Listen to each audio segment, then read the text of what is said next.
이 온유에 대해서 헬라어로는 프라이스라고 말씀드렸습니다. 프라우스라고 말씀드렸습니다.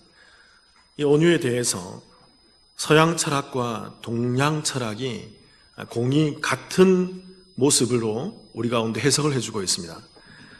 서양 철학자 아리스토텔레스는 이 온유한 사람, 이 프라우스라는 단어에 대해서 이렇게 얘기를 합니다. 올바른 근거로 분노를 느끼며 올바른 방법으로 화를 낼 줄 아는 사람이다. 그러니까 서양 철학에서도 이 프라우스 온유에 대해서 얘기하기를 그저 가만히 있거나 잠잠하거나 참기만 하는 사람이 아니라 바른 근거에 의해서 분노를 느끼고 또 바른 근거에 의해서 화도 낼 줄 아는 사람이라고 표현을 하고 있다는 것이죠. 그래서 헬라 철학에서 이 온유한 사람은 너무 성급하지도 않으며 너무 우유부단하지도 않은 그런 사람이다. 또 이렇게 정의를 하고 있어요. 화를 내지 말아야 할 사람에게는 화를 내지 않고 화를 내야 할 사람에게는 반드시 화를 내는 사람이 온유한 자, 프라우스의 의미이다라고 얘기한다는 것입니다. 또 이것에 대해서 동양 철학에서도 이 프라우스와 온유와 상응하는 하나의 단어가 있습니다. 아마 저 여러분들이 익히 아시는 단어일 것입니다. 아마 여러분 들어보셨죠? 중용이라는 단어. 중용. 중용이 무엇입니까? 일부 이 중용에 대해서 오해하시는 분들은 이렇게 생각하시는 분들이 있어요. 중도다. 아무것도 하지 않고 중도를 취하는 자세를 중용이다라고 생각하는 분들이 있다는 것이죠. 그런데 그렇지 않습니다. 중용이라는 것은 어중간한 자세로 이것도 저것도 아닌 그런 자세로 가만히 있는 것이 중용이 아닙니다. 동양 철학에서 말하는 중용은요, 나아갈 줄 알고 때로는 물러설 줄 아는 자세를 중용이라고 얘기를 해요. 그래서 진정한 중용이라는 것은 옳은 일에는 언제나 응원하고 박수와 격려를 바라며 그릇된 일에 대해서는 항상 저항하는 자세가 중용의 자세라는 것입니다. 그래서 중용에 있어서 가장 중요한 자세가 바로 진리를 깨닫는 것이라고 얘기하고 있어요.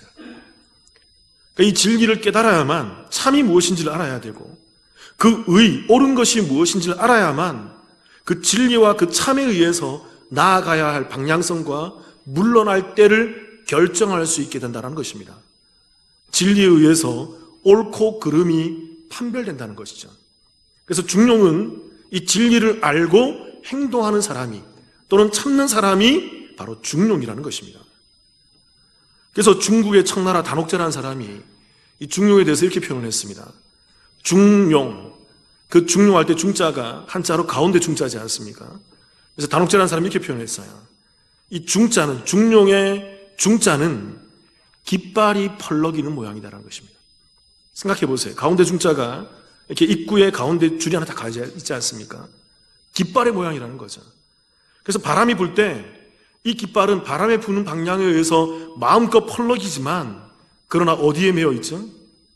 가운데 깃대에 딱 붙들려 있는 모습이라는 거예요. 그래서 깃대에 붙들려 있는 그 기준에 의해서 여러 가지 형편에 따라서 좌우로 펄럭거리지만 마음껏 자세를 취하지만 그러나 그 중심은 변하지 않고 그 깃대는 움직이지 않는 것, 이게 바로 중용이라는 것입니다. 진리 앞에서 반응하는 자세라는 거죠.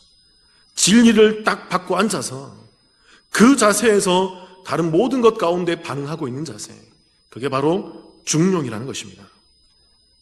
그렇게 이 중용과 서양 철학이 말하는 프라우스는 오늘 성경이 말하고 있는 온유라는 단어와 일맥상통하다고 저는 보여집니다.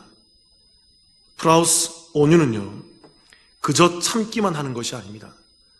진리에 대해서는 순종하는 것이고 철저히 순종하는 것이고 불의에 대해서는 분노할 줄 아는 게 프라우스, 온유의 모습이라는 거죠. 그래서 지난 시간 우리가 누구의 모습을 살펴봤습니까? 예수님의 모습. 여러분, 예수님께서 그저 가만히 있는 분이 아니었음을 말씀드렸습니다. 하나님의 뜻인 그 구원에 의해서는 하늘 보좌를 버리고 이 땅에 겸손히 내려오셔서 성육신, 인카네이션 하셔서 그 하나님께서 겸손히, 그 예수님이 겸손히 이 땅에서 구원을 성취하기 위해 모든 것을 감내하셨어요. 그게 온유한 자의 모습이라는 것입니다. 무엇에 의해서? 하나님의 뜻인 구원에 의해서 십자가를 지신 거예요. 그러나 하나님의 뜻에 반하는 일에 있어서는 그 율법사들이, 바리새인들이, 서기관들이, 또 유대인들이 하나님의 뜻을 왜곡하고 그 구원을 왜곡하며 잘못된 진리를 선포하는 것에 대해서는, 잘못된 모습을 보이는 것에 대해서는 거침없이 욕도 하시면서 그들을 밀쳐내시고 모든 것을 파괴하시면서 분노하시는 모습을, 화내시는 모습을 보이셨다라는 것입니다. 그게 온유한 자의 모습이라고요. 어디에 근거해서? 하나님의 뜻인 구원의 근거에서 반응하는 모습. 이게 성경이 말하는 온유한 자의 정확한 의미라는 것이죠. 그 다음 오늘은 두 번째로 좀 나눠보도록 하겠습니다. 성경이 말하는 온유한 자의 모습, 누구일까요? 구약에 있는 인물이죠. 바로 모세라는 인물입니다. 모세. 우리 민수기 12장 3절을 같이 한번 읽어보겠습니다. 시작. 이 사람 모세는 온유함이 지면의 모든 사람보다 더하더라.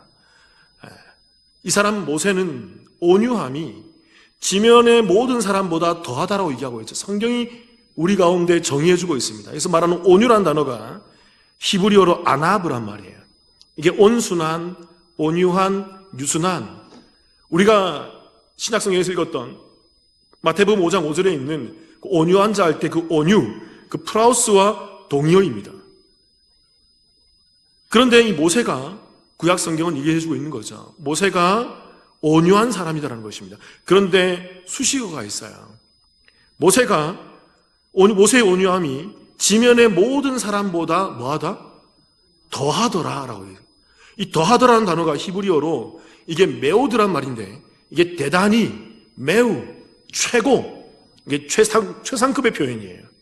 최고의 표현인 거죠. 그러니까 이 말에 의해서 이 구절을 번역하면 이렇게 되는 것입니다. 모세는 이 땅에 있는 과거, 현재, 미래, 이 땅에 있는 모든 사람들 중에 제일 어떤 사람이다? 온유한 사람이라는 것입니다. 그래서 어느 누구도 이 모세의 온유함에 비교할 수 없다는 것이, 하나님이 보시고 하나님께서 창조하신 인간 중에, 사람들 중에 이 모세가, 예수님 다음으로 이 모세가 가장 온유한 그런 모습이야 라고 성경이 하나님께서 인정해주고 있는 모습이라는 것입니다. 근데 여러분, 우리가 이 구절이 들어가 있는 이 사건을 좀 이해할 필요가 있어요. 우리 12장 1절의 말씀을 제가 한번 읽어볼게요. 우리가 잘 아는 말씀입니다. 자, 읽어볼게요. 모세가 굿스 여자를 취하였더니 그 굿스 여자를 취하였으므로 미리암과 아론이 모세를 비방하니라. 모세가 굿스 여인을 취하였다는 것은 아내로 맞이했다는 것입니다. 여기서 굿스라는 단어가 히브리어로 쿠시란 말이에요. 이게 에티오피아 사람이라는 거예요. 더 말하면 이게 흑인이에요. 흑인. 아프리카 사람이에요. 그래서 이 아프리카 여인, 유대 역사가 요세푸스라는 사람이 이 여인에 대해서, 이 쿠시 여인에 대해서 해석하기를 뭐라고 해석했냐면, 아마도 이 여인은 에티오피아 지역에 있는 공주의 신분이었을 것이다. 그래서 공주로서 애굽의 노예로 잡혀왔다는 거죠. 그리고 이스라엘 백성들이 출애굽할 때 같이 출애굽에 나온 그러한 족속 중에 한 사람이었다는 것입니다. 그런데 그 여인은 색깔이 어떻다?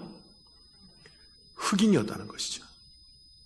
그래서 유대인이었던 이 이스라엘 민족 가운데 가장 가까운, 모세가 가까웠던 그 미리암과 아론이, 그 형제와 누이가 모세를 뭐 하는 거예요?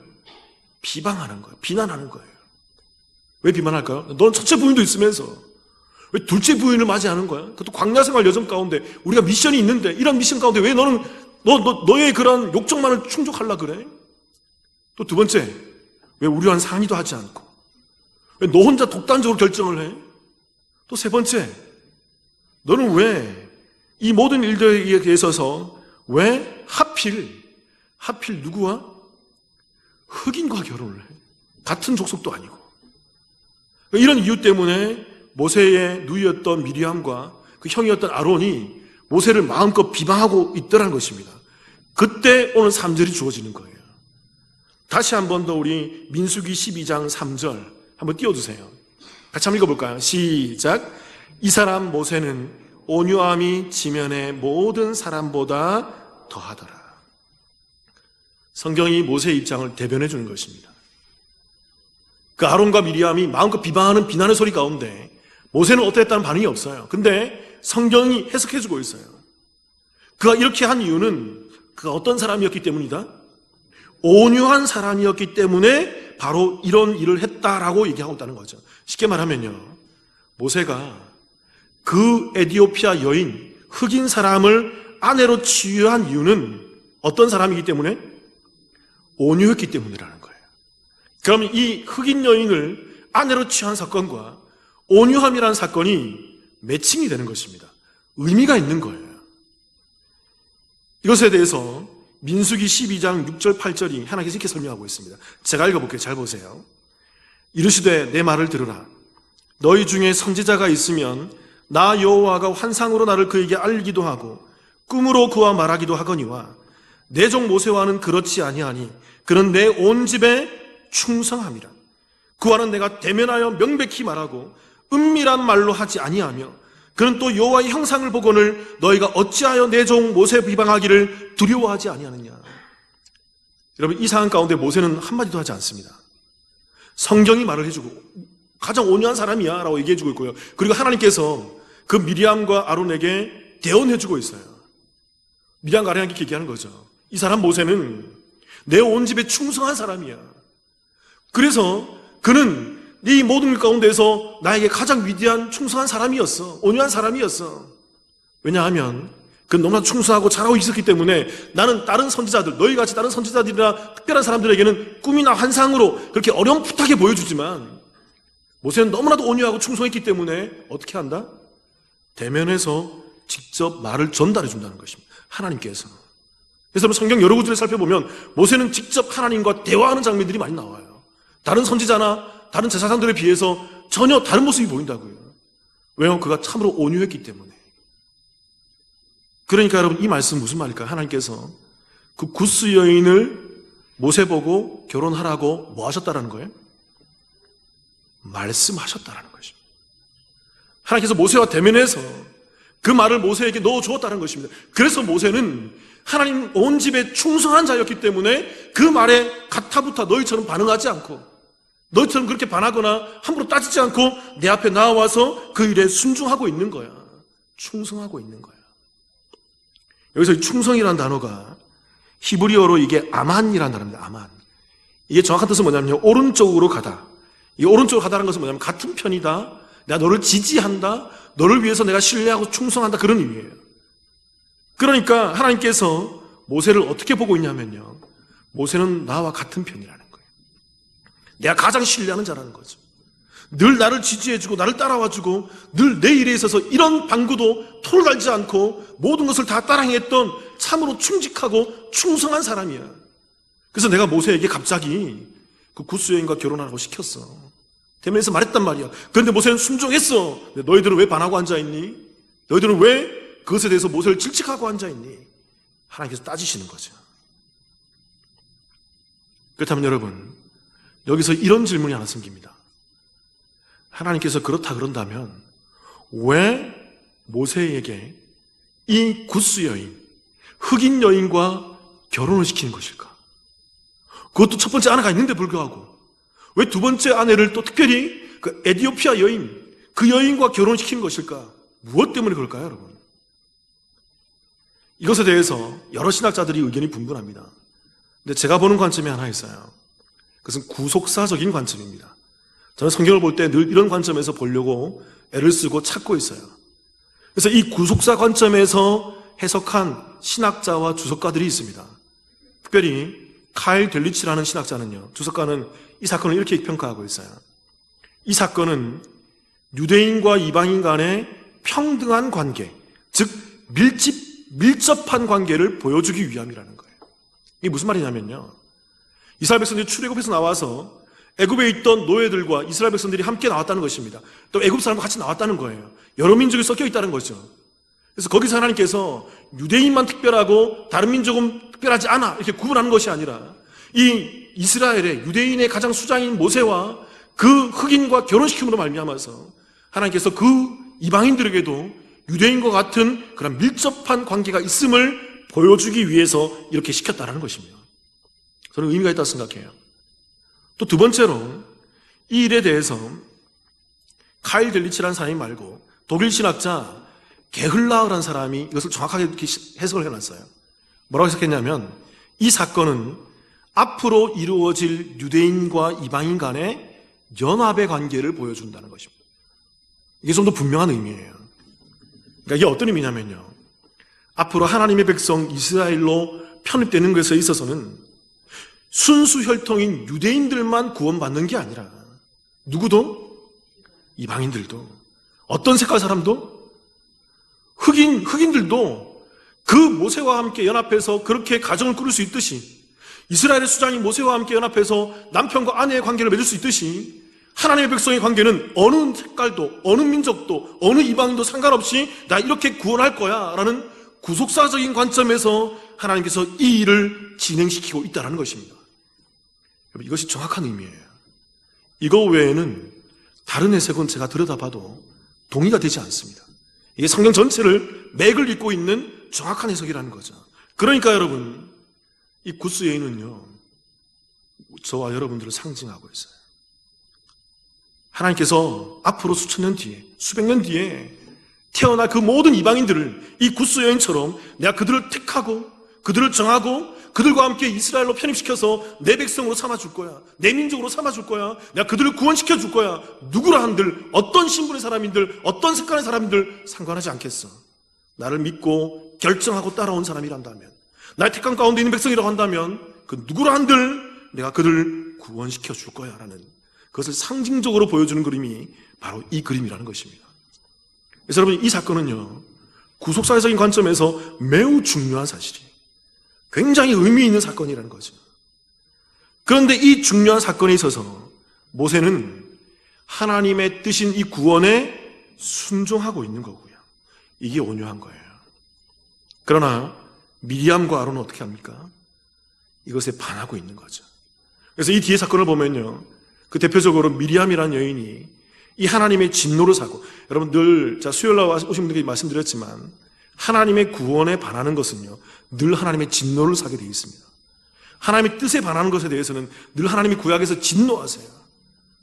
그래서 이 미리암에게 하나님께서 나병, 문둥병, 거의 죽을 병을 허락하시는 거죠.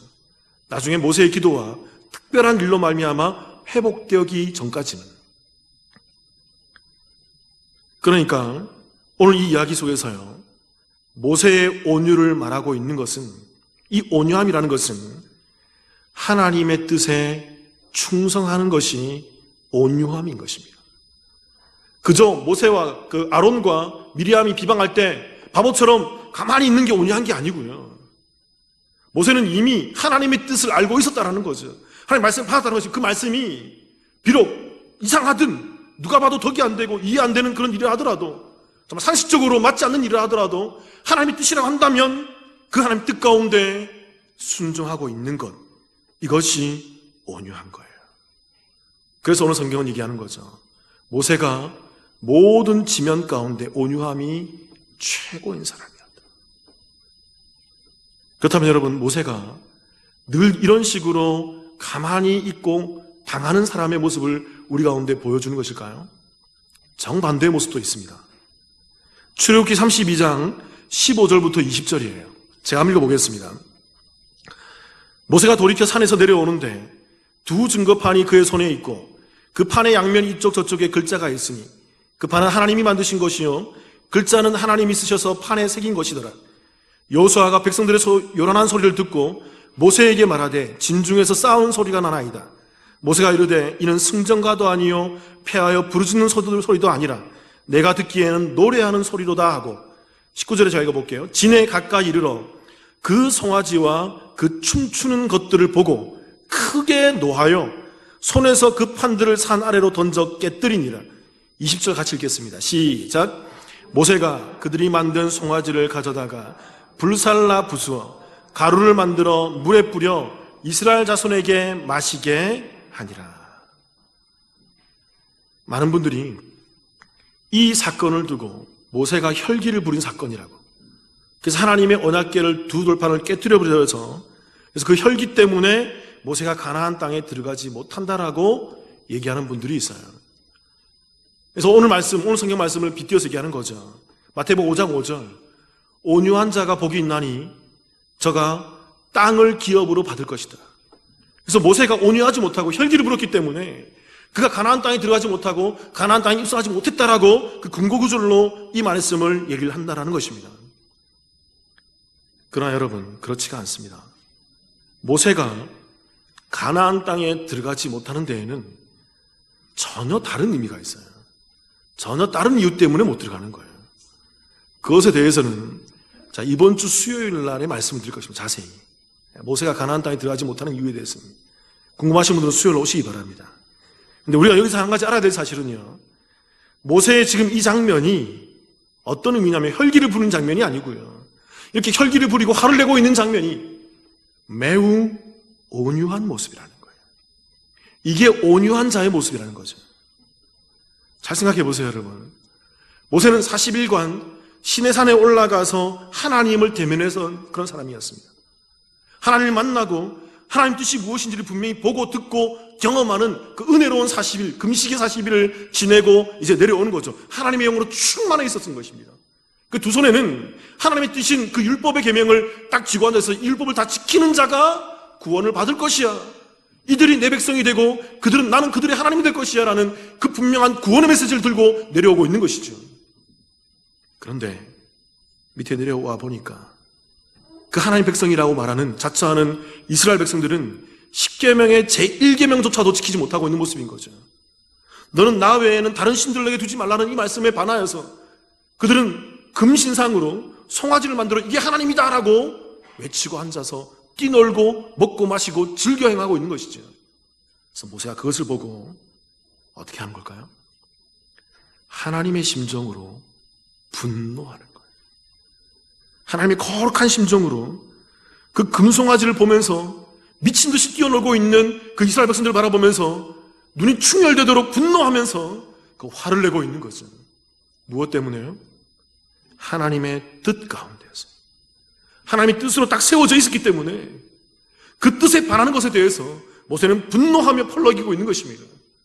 그래서 그 금신상 송아지를 다 갈아서 마시게 만들고는 그날에 그 죄악을 범하고 있던 3,000명을 다 죽여버리는 거예요. 이건 분노가 아니라 이것은 거룩한 분노, 온유한 자의 모습이라고요. 잘 알아야 합니다, 여러분. 온유는요, 절제만 하는 것이 온유가 아닙니다. 하나님의 영광이 가려지는 순간에 참는 것은요, 온유가 아니라 비겁한 거예요. 잘 아셔야 돼요. 특별히 요즘 시대에, 오늘의 시대에 저는 이 말씀이 필요하다고 생각합니다.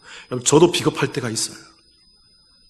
제가 목사지만 하나님의 영광이 가려지는 순간에 참게 되는 저의 모습을 용기가 없어서요. 솔직히.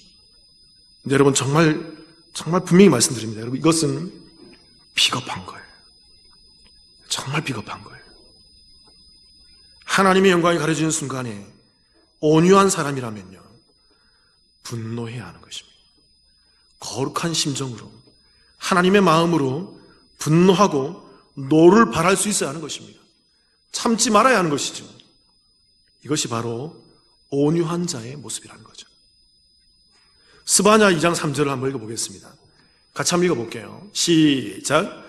여호와의 규례를 지키는 세상의 모든 겸손한 자들아, 너희는 여호와를 찾으며 공의와 겸손을 구하라.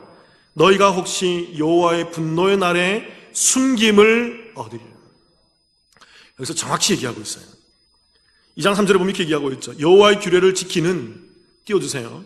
여호와의 규례를 지키는 세상의 모든 어떤 사람들?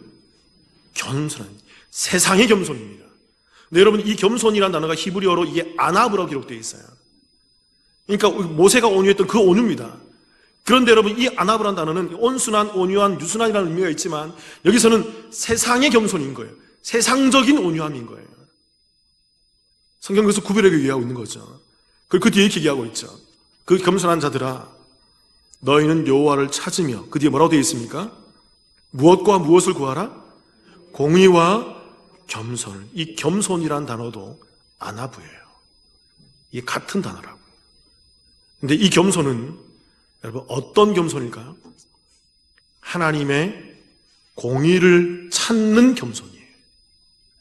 여호와를 찾고 하나님을 구하며 그 하나님의 공의, 그 체데크, 하나님의 의, 하나님의 뜻, 하나님이 원하시는 바, 하나님의 율법, 하나님의 판결, 그 하나님의 공의 가운데에서 겸손한 자들, 온유한 자를 말하는 것이죠. 그들이 바로 세상에 겸손한 자들이 아니라 어떤 사람이라는 것입니까? 하나님 앞에 겸손한 사람이라는 거예요. 하나님 앞에 온유한 사람이라는 것입니다. 그들이 진짜 온유한 자라는 거죠. 마태복음 5장 5절, 우리 오늘 본문 말씀을 같이 한번 읽어볼게요. 시작. 온유한 자는 복이 있나니 그들이 땅을 기업으로 받을 것입니다.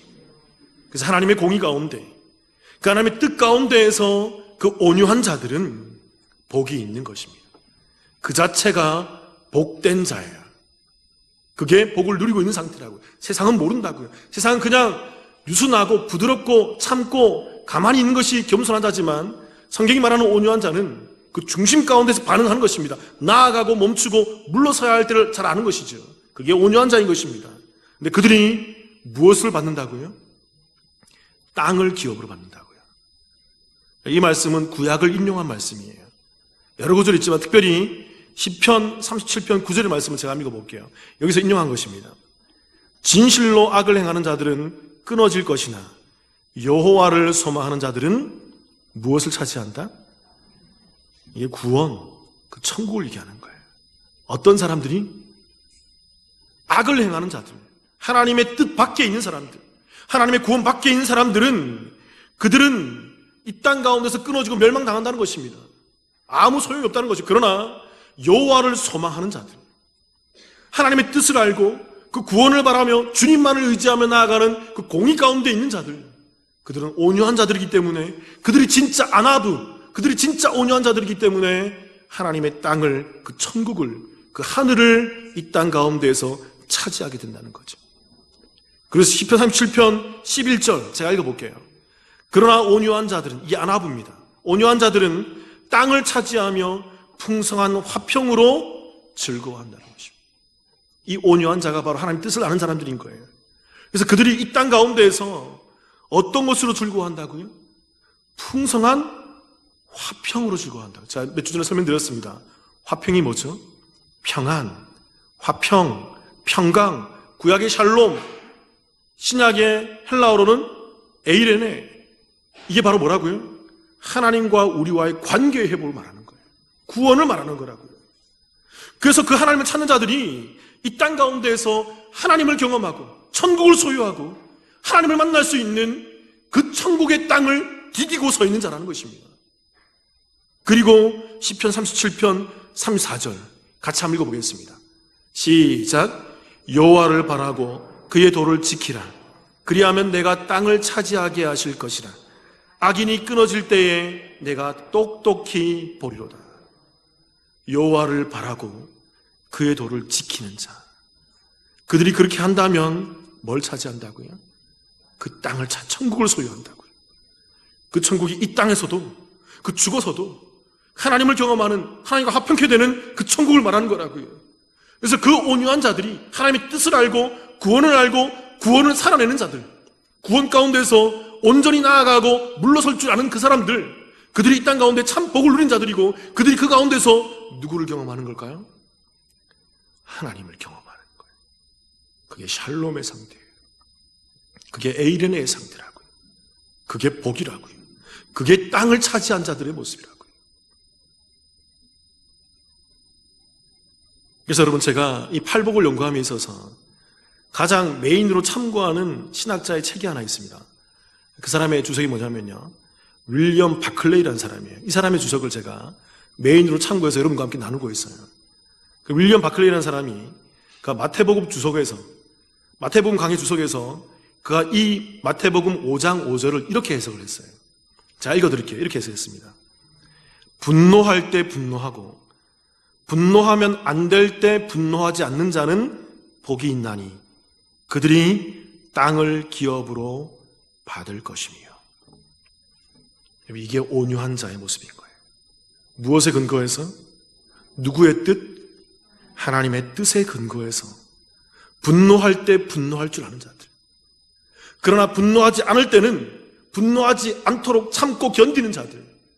그들이 바로 온유한 자이고 그들이 복된 자라는 것입니다. 왜 그럴까요? 그들이 누구를 만나고 있기 때문에, 하나님을 이 땅 가운데서 경험하고 있는 그 천국을 경험하고 있기 때문에, 그래서 그들이 이미 땅을 차지한 자들이에요. 그리고 앞으로 영원히 영면하게 될 그 영광의 땅 가운데 입성할 자들이라는 것입니다. 마지막으로 여러분, 마태복음 5장 3절부터 5절까지를 같이 한 목소리로 같이 한번 읽어봅시다. 우리가 그동안 나눴던 말씀인데요. 같이 읽어볼게요. 시작.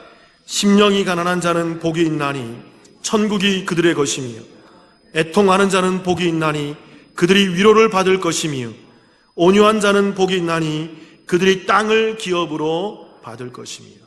여기 팔복은요 연결이 되어 있습니다. 말씀 띄워놓으세요. 그래서 여러분, 이 심령이 가난한 자가 뭐 하게 될까요? 나의 부질없음을 깨닫고, 나의 아님을 깨닫고, 나의 모든 존재가 잘못되었음을 깨닫는 자가 뭘 느낄까요? 죄를 느끼면서 애통함으로 나아가는 거예요.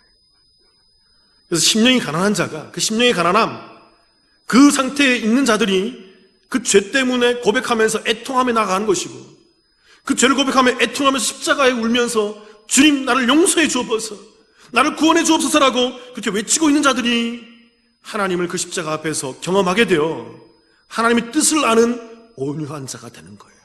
구원을 입는 자가 되는 거죠. 연결이 되어 있습니다.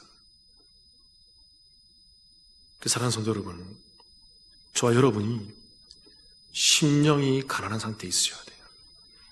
그리고 애통하는 자로 나아오셔야 됩니다. 그 애통한 값에서 끝나는 것이 아니라, 구원을 받았다고 한다면 그들의 삶은 어떤 삶이 되어야 될까요? 온유한 자의 삶이에요. 구원을 근거로 해서 참을 줄도 알고 분노할 줄도 알며 견딜 줄도 알고 나아갈 줄도 알며, 이 땅 가운데에서 그 중심이 바로 선 펄럭이는 깃발들이 되시는 주의 신실한 성도이시기를 주님의 이름으로 축원합니다. 함께 기도하시겠습니다.